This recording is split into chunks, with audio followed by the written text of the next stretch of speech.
తిరుమల తిరుపతి గుడి తలుపులు తెరిచాక లోపలికి వెళ్ళే ఆ మొదటి వ్యక్తి ఎవరో తెలుసా? శ్రీవారి ఆలయ తలుపులు తెరిచిన తర్వాత అర్చకుల కంటే ముందే స్వామివారిని దర్శించుకునే భాగ్యం ఆ వంశస్థుల సొంతం. శతాబ్దాల నాటి ఆ అద్భుత రహస్యం మీకోసం ఈ వీడియోలో. తిరుమల తిరుపతి అంటేనే ఒక అద్భుతం. ప్రపంచంలోనే అత్యంత సంపన్నమైన క్షేత్రం. రోజుకు లక్షలాది మంది భక్తులతో కలకల్లాడే మహాపుణ్య క్షేత్రం. సరిగ్గా తెల్లవారుజామున 2:20 సమయంలో తిరుమల గర్భగుడి పరిసరాలు పూర్తిగా చీకట్లో ఉంటాయి. ఆ సమయంలో ఆలయ ప్రధాన ద్వారం దగ్గర ఒక అద్భుతమైన ఘట్టం ఆవిష్కృతమవుతుంది. ప్రతిరోజు దేవాలయం తలుపులు తెరిచేటప్పుడు అక్కడ ఏం జరుగుతుందో ఇప్పుడు తెలుసుకుందాం. తిరుమల శ్రీవారి ప్రధాన ఆలయ తలుపులు తెరవడం అనేది సాదాసీదాగా జరిగే ప్రక్రియ కాదు. దానికి పక్కా ప్రోటోకాల్లు, శతాబ్దాల నాటి సాంప్రదాయం ఉంది.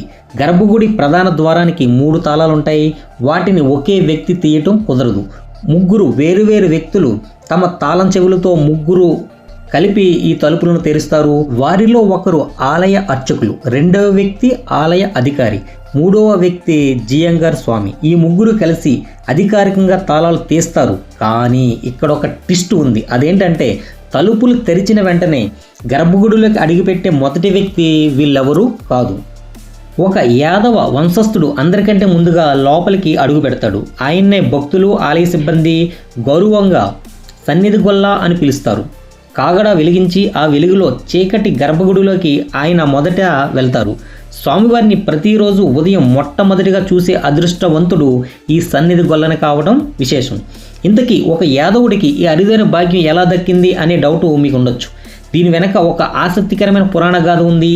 శతాబ్దాల క్రితం స్వామివారు ఈ తిరుమల కొండలపై వెలిసిన కొత్తలో ఆయనను మొదట గుర్తించి సేవ చేసింది యాదవ వంశానికి చెందిన వ్యక్తి. ఆ భక్తికి మెచ్చిన కలియుగ దైవం శ్రీ వెంకటేశ్వర స్వామి ప్రతిరోజు ఉదయం నా మొదటి దర్శనం మీ వంశస్థులకే దక్కుతుంది అని అద్భుతమైన వరం ఇచ్చారు. భగవంతుడు తన భక్తునికి ఇచ్చిన ఆ మాటను శతాబ్దాలు మారుతున్నా తిరుమల తిరుపతి దేవస్థానం నేటికి పాటిస్తుంది. ఈ వీడియో మీకు నచ్చినట్లయితే లైక్ చేయండి, షేర్ చేయండి. మరిన్ని ఆసక్తికర వీడియోస్ కోసం మా ఛానల్ సబ్స్క్రైబ్ చేయండి. Thank you.